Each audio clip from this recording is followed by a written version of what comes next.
انت هنا يا ام حماده وانا دايخه عليكي. في ايه؟ حصل ايه؟ مصيبه بعيد عني. يا لهوي، مصيبه ايه؟ وقعتي قلبي. بنتي بتعمل عمليه اللوز. يا اختي دي بقت عمليه سهله قوي، بيعملوها دلوقتي في 10 دقايق. ما تخافيش يا نوسه. القصه مش في العمليه ان شاء الله تقوم منها بالسلامه. الموضوع في الشغل هنا. ايه، مش عايزين يدوكي فلوس؟ عايزه كام؟ مستوره والحمد لله. امال ايه حكايتك بس؟ حيرتيني معاكي يا نوسه. اجازاتي كلها خلصت واي غياب تاني هيبقى بالخصم. انا مش طالبه غير يومين بس تشيلي فيهم الشيفت بتاعي وبتاعك. بس احنا الاتنين في شيفت واحد. ما انا ظبطت وقلبت نفسي شيفت تاني. هما يومين بس يا ام حماده. ما هو انا ويلي ويلين يا سيب البت لوحدها يغيب عن الشغل. ما هو انا لو كانت امي عايشه كانت قعدت بيها. الله يرحمها. حاضر يا نوسه، بس هما يومين اتنين بس. انا ما اقدرش يا اختي استحمل شيفتين اكتر من كده. ادعي لها بس انت تخفي بسرعه وان شاء الله يبقوا يومين وبس. هسيبك بقى واجري على المستشفى لحسن سايباها مع ابوها وده لخمه قوي ما يعرفش كوعه من بوعه. اتكلي على الله وربنا يقدرني. ربنا يقدرني على رد جمايلك. يا مشريف، انت يا ولاد مشريف، رد يا غندوره. ايه ما وحشتكيش؟ جرى يا عواطف؟ احنا مش خلصنا خلاص وخالتي وخالتك وتفرقوا الخالات؟ لا يا حبيبتي، مش لازقوا في بعض تاني. اصل انا بقى سكنت هنا في بيت ام احمد قصادك، يعني كده بعون الله هصبحك وامسيكي، ومن هنا من على الشباك وانا في بيتي، ولا هتعب رجلي وانزل لك مخصوص. كتر خيرك يا اختي ونعمه الجيره. بقول لك ايه يا وليه، اوعى تكوني فاكره انك هتضحكي عليا بالكلمتين بتوعك دول عشان ما اخدش حقي منك. لا، ده انا خلاص نويت ابطل الطعميه وافضلك. خلاص يا عواطف، انا نازلالك يا اختي. يا اختي اهلا وسهلا، ولا اقول لك لا استنى اما اخاف شويه، اصل انا بخاف قوي منك. استنى ما ترعشي رعشتين كده. وقعت الحمام دهول. في ايه يا عواطف؟ ما انا نفسي اتقطع طالع نازل من الصبح لما خلاص مت. ما ينقطع على روح في 60 داهيه. اديك عوضت الحاجه. هعدلها. ما تعدلش حاجه لا تنقطم في ايدك وجعت مرقبتك. لسه في حاجه عند عماد؟ في حاجات كتير عند عماد. طب يلا غور هاتها حاضر. بسرعه قبل الناس ما يجوا بتوع العفش. حاضر. على مهلك الحاجه تقع منك تاني. انا نازله يا اختي ابوس ايدك واستسمحك قدام الحاره كلها. امشي. مين قال لك انا عايزه حد يبوس ايدي؟ طب يا اختي قولي لي عايزه ايه اللي يرضيكي وانا اعمله؟ اللي يرضيني اهزقك كده في الراحه والجايه قدام اللي يسوى واللي ما يسواش. انا تعبت يا عواطف، انا تعبت، حرام عليكي بقى، ارحميني يرحمك ربنا. وانت ما رحمتنيش ليه لما رميتيني انا وعيالي في الشارع؟ كانت غلطه يا اختي، سامحيني. وهو ربنا كرمك وسعيد رجع كامل واخدتوا شقه احسن من اللي عندنا. سامحيني يا اختي، هاتي ايدك ابوسها. استغفر الله، ما تشيلنيش ذنوب. يعني خلاص يا اختي اتصفينا، بس بشرط اشرطي يا حبيبتي. تيجي تباركيلي على الشقه الجديده وتزوريني هنا. من العين دي قبل العين دي، وهجيب لك معايا زياره. زيارة ايه يا مو زيارة؟ يا معفنين يا مقشفين، ده انتوا بتخافوا تخشوا الحمام لا تجوعوا. كل العمال المصريين عايزين يقبضوا وما يشتغلوش، وفاصلين تماما بين الشغل اللي بيشتغلوه والفلوس. ايه ده؟ جليلة؟ بتعملي ايه عندك؟ اصل انا انطقي فورا، انت الشيفت بتاعك خلص من بدري، ايه اللي ميعادك لحد دلوقتي؟ ما انا هقول لحضرتك بقى. سهير، روحي انت دلوقتي لحد ما اشوف المصيبة عملت ايه. هشوفك تحت. باي. في حد جوه؟ لا يا فندم، حاشا لله، وانا بتاعت الحاجات دي. امال ايه الحكاية؟ قولي بسرعة من غير ما تكدبي. حاضر. اصل نوسه بنتها بتعمل عمليه اللوز وقصدتني اخد الشيفت بتاعها. طب ونوسة ما قالتليش ليه؟ ما هي خافت تقول لحضرتك تخصم لها. واتفقت معاكي بقى تديكي فلوس الشغل اللي انت هتعمليه بدلها ده؟ لا والله، انا مش قصدي احلف، انا بعمل لها خدمه. يعني انت تشتغلي وهي تقبض؟ الهي ربنا يرزقك بابن الحلال يا مدام ايمان، ما تخصمي منها حاجه. انا راضيه اشتغل وهي تقبض. طب مش كان المفروض تقولوا لي ولا انا بقى اخر من يعلم؟ معلش، دي غلبانه وبنتها في المستشفى. خلاص يا جليل، عشان الموقف النبيل اللي انت عملتيه ده همشيلها قبضها، بس هحسب لك كل الايام اللي اشتغلتيها مكانها اوفر تايم. الهي ربنا يرزقك بابن الحلال ويعوضك عن طليقك. نعم. وانت عرفتي الحكايه دي منين بقى؟ نوسه قالت خد يا زلطه، مش خساره فيك. ايه ده؟ انا طلعت روحي معاكي وفي الاخر 5 جنيه. انا عايز من الاخضر. ايه الاخضر ده؟ برسيم؟ العب بره يا ولا، قلت لك. لا دولارات من اللي كانت في الزكيبه. هو سعيد ما سالهاش عندك؟ ده انا ضغط عليها ومش عارف هي فين. زكيبه ايه ده ولاد؟ اذا جبت الفلوس ده كل الناس بتتكلم عليها، اللي كانت في شنطه العربيه. ايه الزكيبه دي؟ انا ما اعرفش عنها حاجه. عواطف، عواطف. نعم يا اخويا نعم. ايه ده؟ لحقت تعمل لي كل ده في يوم؟ يا لهوي، ايه مالك في ايه؟ في ايه يا راجل؟ ما دخلتش برجلك اليمين، ما قلتش اللهم صل على النبي عليه الصلاه والسلام، ودخلتشها كده ومستغرب في وشي. يعني انا هحسد شقتي عواطف ولا هي مش شقتي برضه؟ يا اخويا ما يحسد المال الا اصحابه. كده يا مقصوفة الرقبه، ده السرير اللي قلت لك وضبيه، قومي ما فين؟ تخلصينا بقى عواطف، فين الفلوس؟ ده يا واد، امال اللي في ايدك ده ايه؟ لا على 5 جنيه وما تاكلش معايا، انا عايز 50 جنيه. صح يا ما تاكلش معاك، استنى بقى سعيد يبقى يديك مزاجات الفلوس، امشي يلا. خلاص هبقى افوت عليه بالليل. يبقى فوت عليه بالليل. ايه ده؟ صحيح يا عواطف، ايه؟ لحقت تعملي كل ده في يوم؟ ايه الشك؟ ينعم لك السكه، لو عايز لبن العصفور 1000 من هيجيبهولك ما دام معاك فلوس. ده حلم ده يا ولاد. ده احلى من الحلم. شقه كبيره وواسعه وبرحه، وكمان جبت فرش جديد. اول فرش القديم اللي نزلتيه الصبح. بعته، خلص مدته واستوفى. يا خوفي لا تغيريني انا كمان، ولا تبيعي لي بتاع الربابيكيا، ما انا خلاص استوفيت. سعيد اللي مش هيرضى اصله بيحبك. يخرب عقلك، يعني انت عايزه تغيريني؟ الله، وفيها ايه؟ اشوف لي بقى كتكوت صغنن كده يدلعني الكام يوم اللي فاضلين لي. اخص عليكي، بقى دي اخرتها. ولا بيعك بفلوس الدنيا كلها. بالك لو قالوا لي ناخد عين من عينيكي ولا ناخد اسماعيل، هقول لهم خدوا الاتنين وسيبوا لي ابو عيال. يا خرابي، ده الفلوس مش بتنعم السكه بس، ده بتنعم القلوب كمان. يا سعيد انا عمري ما كان هدف اضرك، انا بدور على مصلحتي، وانك تدور على مصلحتك فدي حاجه ما تزعلش حد. اه طبعا يا عم رامي، فكك بقى من قديمه وخلينا في جديده. أؤمر. ولا حاجه، انا ليا عندك 64,000 جنيه فات عليهم 4 سنين. شوف انت بقى، انت وضميرك يا سعيد. يبقى انت كده مش عايز تخلص يا معلم رامي. ليه يا عمده؟ هو اخد الحق بيزعل ولا ايه؟ يا جدع انا جايب لك الفلوس دي من عدم، لا انا ولا انت كنا نحلم الفلوس دي ترجع تاني، صح ولا لا؟ فساعدنا عشان نخلص ونخلص. لا شكله شمال من اولها، هيقول لك بقى 4 سنين ويجي في السكه نص عليا ونص عليه. انت مش سالك يا عم رامي على فكره. يا عم دي فرشه السكه بس عشان يقول انا سبت الحبه بتوعي. جرى يا جدعان، هو انتوا عاملين لي سندوتش في النص ولا ايه؟ عيب، انت مر ما تتاكلش يا معلم رامي. بقول لك ايه يا سعيد، ادي المعلم رامي 40,000 جنيه. كتير يا عماد. يا عم ما هوش وبنشيله من ورا دماغنا. انتوا بتغنوا وتردوا على بعض. يا عم شكله كده مش عايز يخلص، انا بتوكل على الله. يا سعيد يا سعيد، 64,000 جنيه هترجع لي منهم 40,000، يعني 24,000 حمامه طايرين في السماء، اصطادهم انا بايه؟ 64 عصفور طايرين، وما انا بقى برجع لك منهم 40 في العشه، يبيضوا ويفقسوا والجنيه بيجيب جنيه. بقول لك يا سعيد، عشان خاطر انا ازوده 5. ايه؟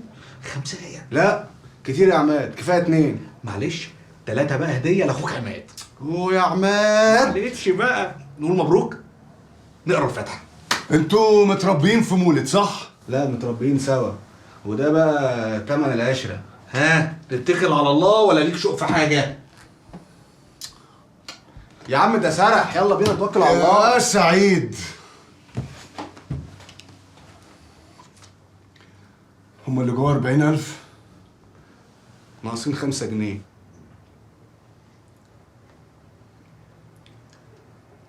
ماشي يا سعيد.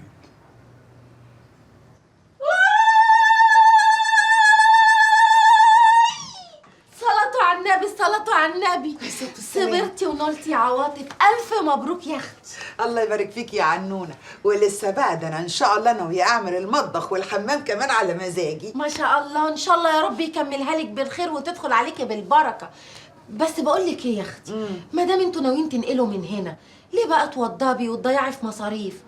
ولا أنت يعني مش ضامنة؟ مش ضامنه ايه يا بنت؟ قصدي يعني إن سعيد ما يكملش المشوار معاك. ما هو الراجل يا أختي لما بيتجوز بيتغير على أهله. صدقي صح، وحتى لو عنده عيل بيسربه زي غيره ما عمل. ظلمان يا عواطف. على فكره بقى الواد سلامه ده سئيل سئاله، وابوه هو اللي مشاه من البيت وانا ماليش صالح في الموضوع ده. ومين اللي جاب سيره سلامه؟ انا بكمل على كلامك يا حبيبتي. انا قصدي يعني ان سعيد جاي ومعاه فلوس كويسه، وبكده بقى النسوان هتجري وراه. اشحال ما كانوا بيجروا وراه وهو لسه ما حلتوش حاجه. بنتي عنايات، هاتي الخلاص. عايزه تقولي ايه؟ قصدي اقول لي اتجوزيه بدل يا اختي ما يروح يجيب لنا واحده مش مننا ولا تعرفنا وتقول له اهلك بيئه. اوعي تكوني ناويه تطلعي من فرغلي وبترسمي لبعيد. صدقي يا عواطف انا اللي غلطانه اني بوعيكي وادور على مصلحتك. طب قولي لي، قدامك عروسه ليه؟ يا اختي البنات الكويسين كتير. ايه رايك في بنت فريجه؟ يا لهوي، البنت المراخير كبيره دي؟ اسكتي، ده انا لو جبت له سيرتها يبلغ فرار. طب عزه بنت رجب اهي حلوه وادب واخلاق ومننا وعلينا. بس دي كانت مخطوبه لعمام وهم يا اختي فكوا دلوقتي غاليه. بس الكلام بعيد قوي يا عنايات. ينفع يتجوز واحده كان صاحبه خطيبها؟ مصلحتك معاها. اهي بنت غلبانه ومننا وعلينا، لا هتقول له اهلك ولا معاك كام، وكله هيبقى في حجرك يا عواطف.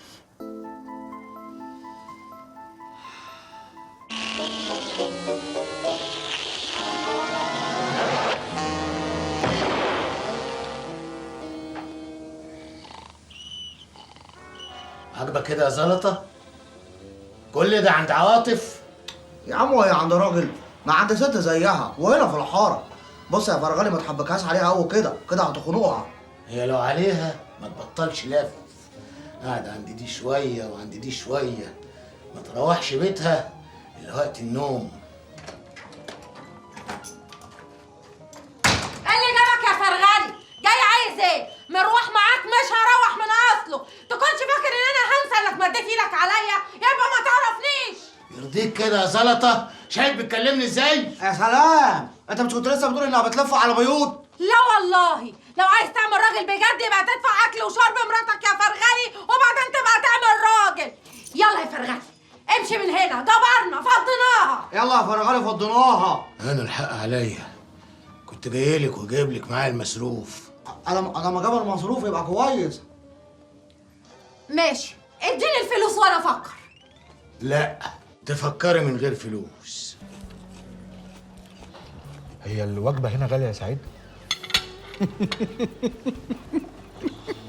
مش كنا قعدنا في أي حتة من بتوعنا؟ زي فين مثلا؟ يعني دلوقتي حسام في القهوة، يعني كنا طلبنا كبدة ومخ وديناها. يا جدع فكك بقى، انت غاوي فقر. على الأقل هنا بتشوف مناظر حلوة. وأنت لاحق توحشك المناظر الحلوة؟ هو أنت ناوي ترجع تاني ولا إيه؟ لا، أنا هقعد هنا يا عماد، بس عايز أجيب اللي هناك هنا. عايز ابني بنزينة على الصحراوي وجنبها بيت صغير وامشي الدنيا هنا زي هناك. وتتجوز بقى وتخلف وتجيب عيال يقولوا بابا وكده. قولي لا، بس مش هعمل كده قبل ما ترستق. اكتر من الفلوس اللي معاك رستقها؟ وهتلاقي فين بقى اللي تسيب الدنيا كلها وتيجي تعيش معاك في الصحراء؟ دي لازم تكون بتحبك قوي. كله بوقته يا عماد. المهم انا عايزك تقف جنبي يا عماد لحد ما نخلص المشروع ده. انا هقف جنبك، بس انت كمان تقف جنبي. اللي انت عملته مع اختي وجوزها يا عماد ما يتعملش، وانا هردهولك بس مش فلوس.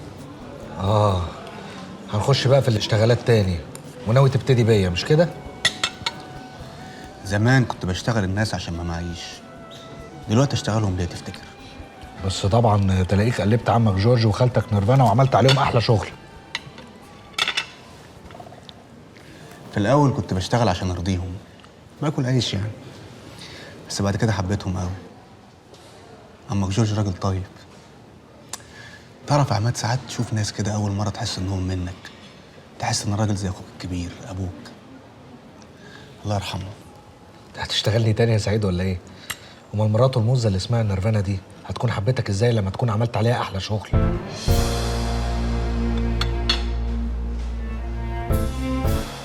بلاش تتكلم عن الناس دي يا عماد، بلاش احسن. اتغيرت قوي يا سعيد، مش من بره بس، من جوه كمان.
يلا نتجوز يا عزه.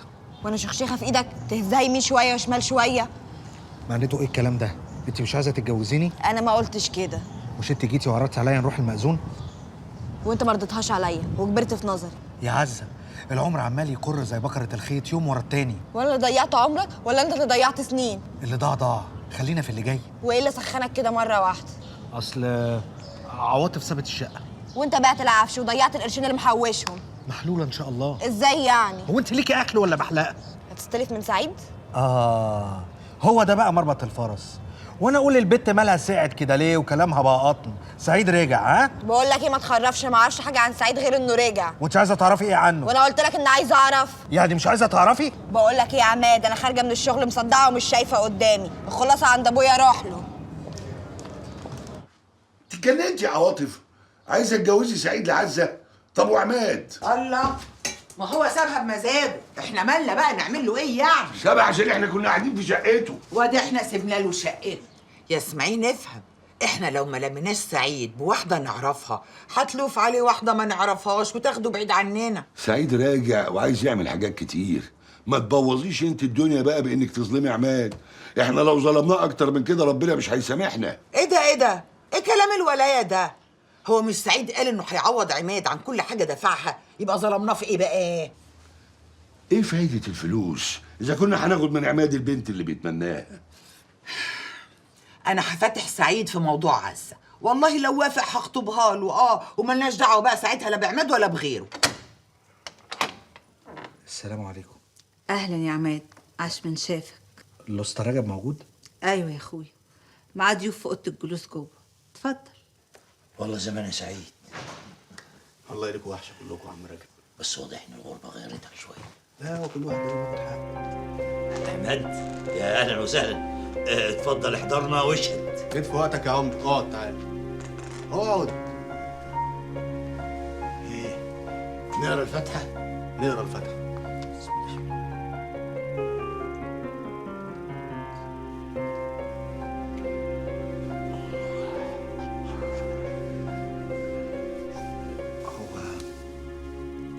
هو احنا بنقرا فاتحه؟ اخوك سعيد يا سيدي. تعالى يا عزه، مفيش حد غريب، تعالى.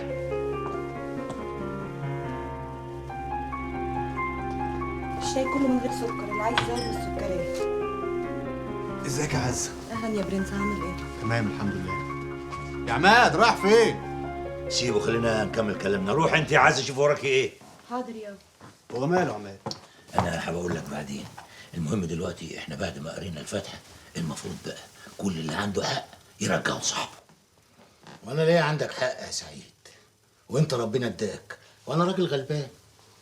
حقك موجود يا عم فرغالي اهو. سهله كده؟ ده انا كنت فاكر ان احنا هناخد وندي مع بعض في الكلام. انا اللي عندي عارفه. ربنا يبارك فيك يا اخي، جم في وقتهم. بقول لك يا فرغالي، زي ما اتفقنا تودي الفلوس لعنايات. بكره الصبح هروح لها وباذن الله مش هرجع الا وهي معايا. طيب عايزين مننا حاجه تانية؟ احنا عايزينك تشرب معانا الشاي، انت من زمان ما زرتناش. ربنا يخليك يا عم رجب، بس تعبان شويه. حقك وصل يا عم فرغالي؟ 100 فل 14. ربنا يديم عليك الحلال يا برنس.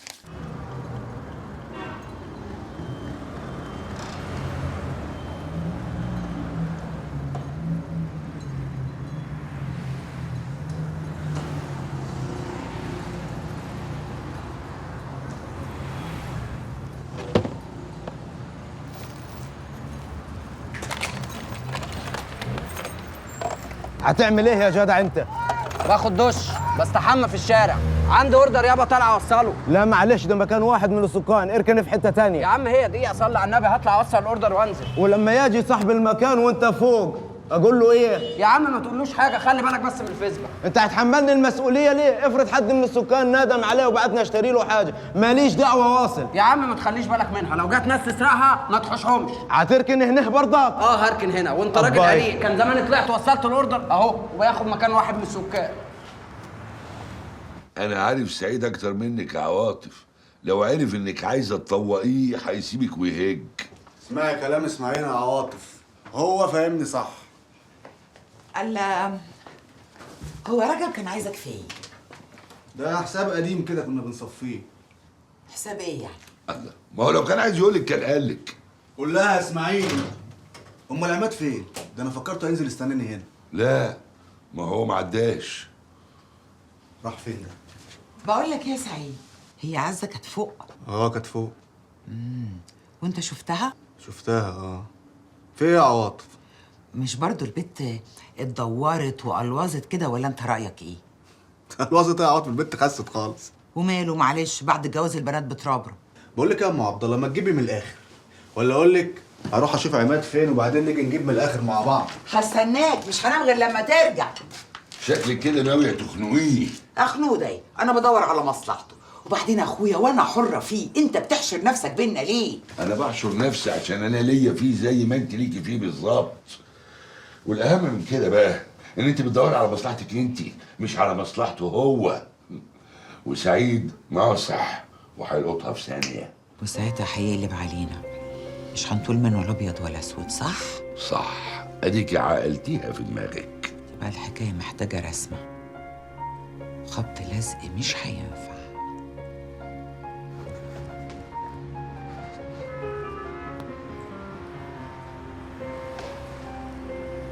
السلام عليكم. عليكم السلام ورحمة الله وبركاته.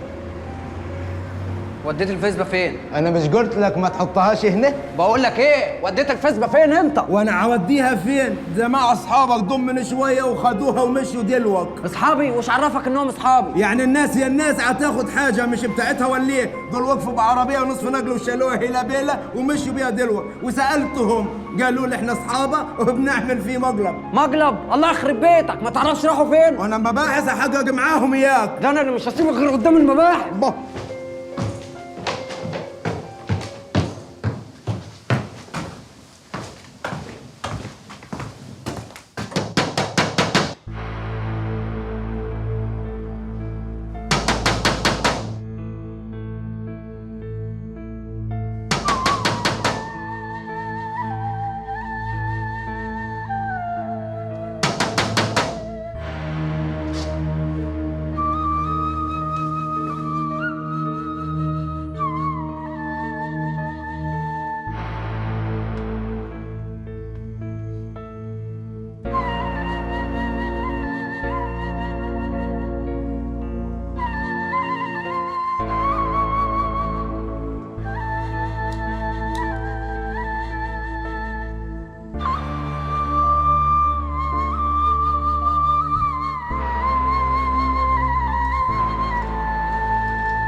كون راح فين ده بس؟ مطرح ما راح، وانت مالك؟ الله، مش هو اللي مشي وسابك؟ خليكي محضر خير. بقول لك ايه، مالكش دعوه بيا، سيبني اكلم اخويا براحتي. ما خلاص بقى يا عواطف، ما تقعديش تضايق اسماعيل بقى. هو ايه اصله ده؟ هو يقول لي ما ضايقكش وانت تقول لي ما ضايق، خلاص كلامي بقى تقيل على قلبكم انتوا الاثنين. بس اوعى كده، مالكش دعوه بيا. خلاص بقى. اوعى بقى. طب قولي لي كنت عايزاني في ايه؟ بص بقى من الاخر ومن غير لف ولا دوران. افردي وشك الاول. اها، تتجوز اللي قدك دلوقتي عندهم عيلين وثلاثه. ابني البنزينه وبعدين اتجوز. حلو الكلام، وماله، يبقى نخطب على ما تبني البنزينه وتشتغل، تكون البنت جهزت وتتجوزوا على طول. يا عواطف صاحب بالين كداب، سيبيني بقى ارستق حالي وبعدين نفكر في الموضوع ده. وبعدين بقى ايه؟ طب ايه رايك في البت عزه؟ بنت طيبه وغلبانه واهلها من تبنى وعلى قدنا، ايه رايك؟ يا ستي لما يجي وقتها يبقى فارجها ربنا. طب استنى بس، انت رايح فين؟ رايح القهوه، يمكن الولا عماد يعدي. يا دي عماد وسنين عماد اللي مش هنخلص منه. بتضحك على ايه؟ بقول لك لم ليلتك احسن لك. الله، هو بقى دافع الحمار هيقدر على البردعه؟ انا اخويا حمار يا اسماعيل؟ لا ما اقصدش، بس هو المثل كده.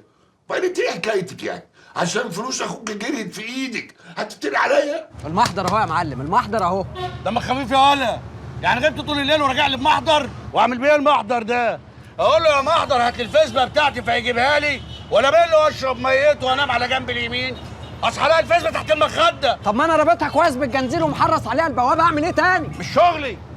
يعني انا لو جيت اخر الاسبوع ما اديتكش فلوس وقلت لك فلوس اتسرقت ياكل معاك؟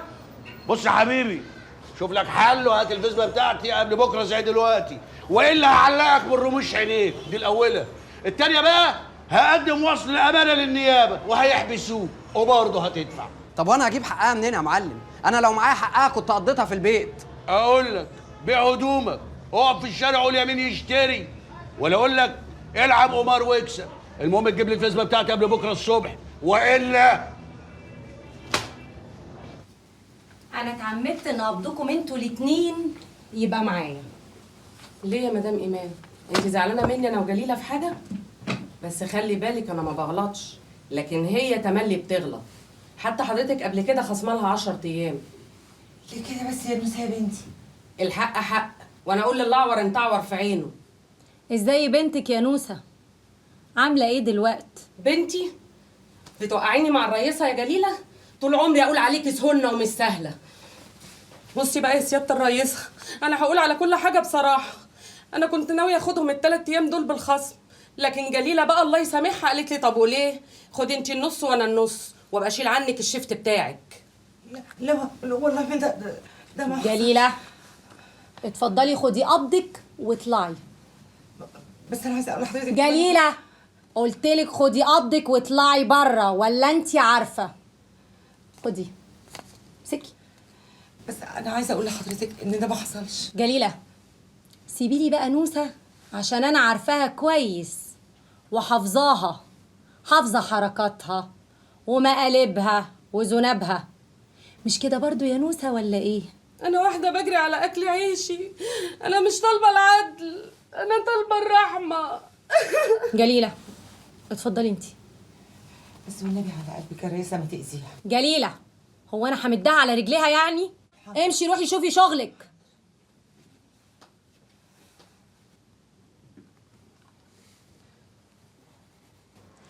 يا لهوي يا راجل، متعقل مالك في ايه؟ فيها انك بتوحشيني يا عناد. الشقة من غيرك ضلمة. نفسي اعرف بيجيب الكلام الحلو ده كله منين؟ انت اللي علمتهولي يا عنونة. انا والنبي ما اعرف اقول كلمه واحده من كلامك الحلو ده. شعرك الحلو وعيونك السود الحلوين بيخلوا الكلام يبظ مني بظ. طب كفايه بقى اللي مفيش ورايا غير الحيطه. طب بذمتك في احلى من الكلام ده؟ بتوحشيني يا عنونة. انت بتعمل ايه؟ ها؟ انت بتضرب اخوك ايه؟ لا معلم سنة تمام ما اضربهاش، انا بقول لها كلمة سر. سر ايه؟ سر ايه وزرعها في الحيطة؟ اصل ما تقولي له يا عناد. انا اقول له ايه يا اخويا؟ ماليش اقول له انت. اقول له انت؟ لا الحاجات دي مش هنا، ده بيت محترم. ماشي هنا تيجي وتجيب ادبك معاك. ادبك مين يا ابو الحاج؟ دي مراتي، انا جوزها. جوزها دي في بيتكم مش هنا. ماشي كلامك تمام، كلامك تمام يا معلم زلطه. يلا يا عناد على بيتنا. يلا على بيتنا ده ايه؟ لا يا حبيبي من بعد اللي عملته معايا مش راجعه معاك. بقى ده كلام؟ ده انا رحت لسعيد وجبت منه الفلوس وجايبهم لك، حتى بصي اهم. فلوس هي ابو فلوس، انا يا حبيبي ما بتفرقش معايا الفلوس. بقول لكم ايه، انا دماغي وجعتني. بت هتمشي معاه ولا لا؟ يخرب بيتك يا قبل ما تفتح مطوه على اختك. هتمشي معاه ولا لا؟ لا. خلاص يا عم مش عايزه تمشي معاك، اطلع بره. يرضيك كده يا معلم زلطه، انا مستعد اعمل اي حاجه علشانك. انت عاوزه ايه؟ تكتب لي الشقه باسمي عشان تبقى شقتي وما تطردنيش منها تاني، وساعه ما تزعلني بقى انت اللي تطلع بره. يعني يرضيك كده يا معلم زلطه؟ يرضيكي كده؟ يرضيكي يا عناد تكسري بخاطري؟ امال يرضيك انت تكسر بنفسي؟ اهو يا عم يلا بقى هوينا. يعني انا كان صعبان عليا ال3 ايام تقوم تخصم لي 5؟ طب تاكل من قوت عيالي ليه؟ الشغل ده يعني مش انا اشتغلته؟ ولا الفندق كان اغنى مني عشان ياكل عرقي؟ يا نوسه ولا تزعلي نفسك، انت عارفه ان ست ايمان ست طيبه، ولو دخلت لها بعد يومين ولا 3 واعتذرت لها هتعوضها لك في حاجه تانية. لا تانية ولا تالتة، كله من الحية اللي اسمها جليلة. ده خلاص ما بقاش فيه ناس، الناس اتعدمت. ده من املك لم تخونه ولو كنت خاين. انت عارفه ان جليله خوافه، وهتلاقي مدام ايمان شخطت فيها شخطتين قامت تخرب اللي عندها كله. بس بلاش عبط، انت ما تعرفيش اللي اسمها جليله دي توديكي الملح وترجعك عطشانه. بس انا مش هنسكت وهنجيبوا حقي من الاتنين، جليله وايمان. ناويه تعملي ايه؟ هنعمله ايه يعني؟ هنقروا عليها عديه ياسين في سيدي ياقوت، وهو ان شاء الله هيجيب لي حقي. ما خبيش عليكي يا اعتدال يا اختي، سعيد كبر ويحق له الجواز، وانا برضه عايزه اجوزه قبل ما الايام تسرقه. ريحي نفسك يا عواطف، سعيد شورته من راسه، وانا مش عايزاكي يا حبيبتي تتصدري له الا لما تملي ايدك منه. ده راجع ومعاه شيء وشويات زي ما بيقولوا، واللي معاه بيبص لفوق. بسم الله الرحمن الرحيم. الا قولي لي، هي عزه عامله ايه مع عماد؟ وعزه مالها ومال عماد؟ ما فضينا الحكايه دي من زمان. وخلي بالك عزه كل يوم الباب يخبط وعريس يخش، وهي اللي بتقول لا. لا اوعى ايه يا وليه، ده المثل بيقولك من كتر خطابها بارت. الشر بره وبعيد يا اختي، دي عزه ورده في جنينه، ما نديهاش الا للي يصونها ويعرف قيمتها. وردة ايه؟ وردة ايه؟ دي جوهره. والله جوهره، وعايزه الجواهرجي اللي يتقلها بالذهب. انما انت خدتي شقه خالتي ام احمد بكام؟ اسكتي، دي الوليه خالتك دي طلعت طماعه قوي، عشمت فينا. بس انا قلت يلا زي بعضه، الجيره ليها حق برضه، بس بيني وبينك لا، خدت كتير. كام يعني يا ام عبد الله؟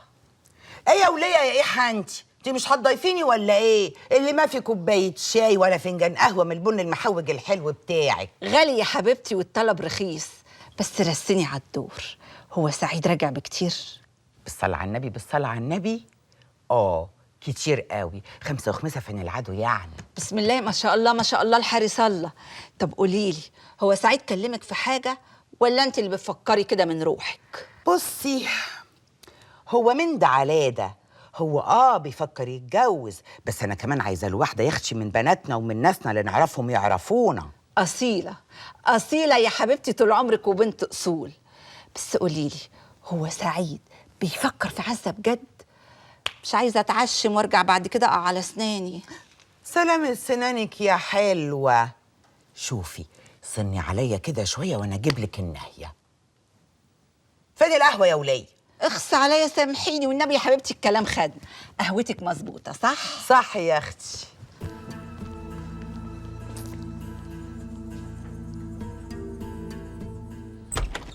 اهلا، والله العظيم وحشتني وحشتني نزلتك. ادخل. ازيك يا وصفي؟ عامل ايه؟ حبيبك جالك اهو يا عم مروان. انت ليك وش تيجي هنا ولا بعد اللي انت عملته؟ انا اللي عملت برضو، ولا انت اللي كنت ضاحك على اختي وجايبها الشقه وقايل لها ابوك هنا؟ لعلمك انا سامحتك بس عشان انت ما تعرفش انها اختي. يلا اطلع بره، يلا اطلع بره. وصفي، ده بيتك ولا مش بيتك؟ طبعا دي شقتي وبيتي وكل حاجه. تعال تعال تعال اقعد يا مان، وحشني والله. خلاص بقى اقعد بقى، اقعد. عامل ايه يا ابني؟ وحشني والله. والله الدنيا بايظه معايا قوي يا عم وصفي. عم وصفي دي الدخله بس، يبقى انت كده الحكايه زنقت معاك كالمعتاد وعايز مني حاجه. احلى حاجه فيك انك بتفهمني، واوحش حاجه فيك انك ما بتفهمنيش. طب ليه كده؟ عادي يا جدع، انت افيه قفشه. بس قفشه عيانه قوي يا صاحبي. هتلاقي دواء من عند ابوك. ايه يا ابني ما بتضحكش ليه؟ يا عم ان شاء الله عنه ما ضحك. خلاص بقى ما تخنقش عليه. مالك؟ الفيسبا اتسرقت. ايه ده؟ انت جبت فيسبا؟ والله عيب عليك، مش تقول لنا ان انت جبت فيسبا عشان كل واحد مننا ياخد بيها زيرو؟ يا عم دي الفيسبا بتاعت المحل اللي انا شغال فيه، والراجل عايز يحبسني. يحبسك؟ يحبسك ايه؟ بكام يعني الفيسبا دي؟ ب 2000 جنيه.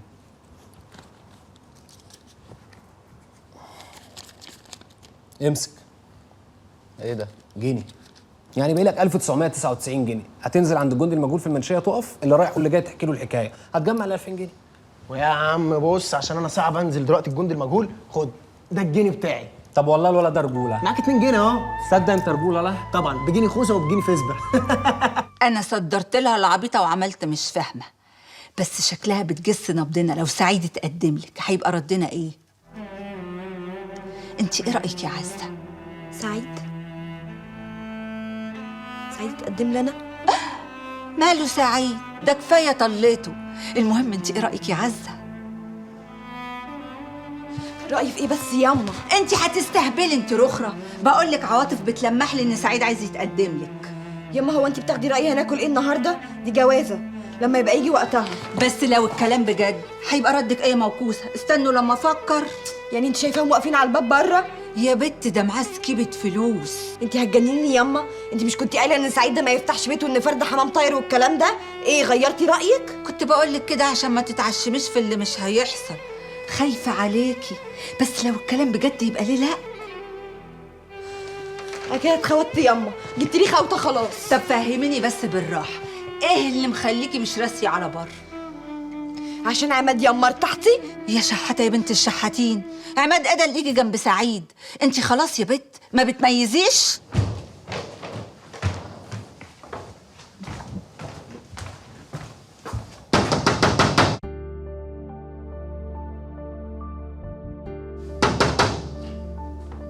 يا عماد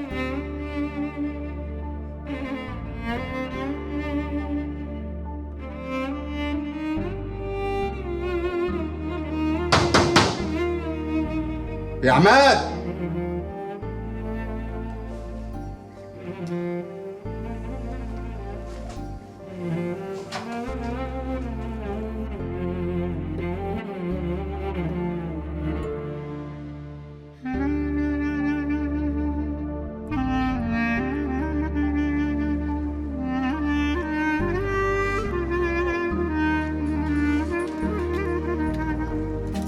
يا حسام، يا دي النور يا دي الهنا، البرنس باشا عندنا. بقول لك ايه، ما شفتش واد انتخى؟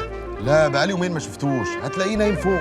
ما انا لسه نازل من عنده وعمال اخبط محدش بيفتح. من عناية يا باشا. وايه اللي من عناية؟ اول ما قال محطيف وهاجر ابلغك عند عواطف هانم.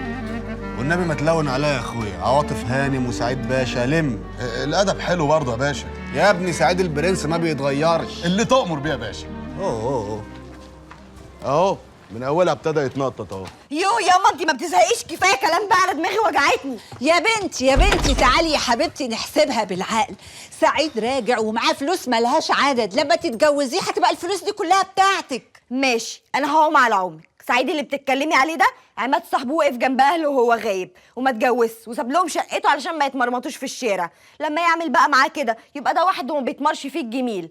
اطمن بقى على نفسي انا معاه ازاي؟ ده ممكن يتجوز عليا، ما هو معاه فلوس بقى، ممكن يفتري. يا حبيبتي يا حبيبتي الرجاله زي العيال، مادام واخده بالك منهم ده دياه عمره ما هيبص بره. مش هيبص بره ازاي يا اما؟ اذا كان اول ما بص على صاحبه كان خاطبها. بصي انا هقفل الموضوع ده بالضبه ومفتاح علشان ما يتفتحش تاني. انت ناويه تعملي ايه؟ باين عليكي ناويه تخربي الدنيا. استني يا بنت الموكوسه، سعيد دوت تتمناه اي واحده، ده راجع ومعاه قفه مليانه فلوس، انت باين عليكي ناويه تجننيني خالص يا عزه.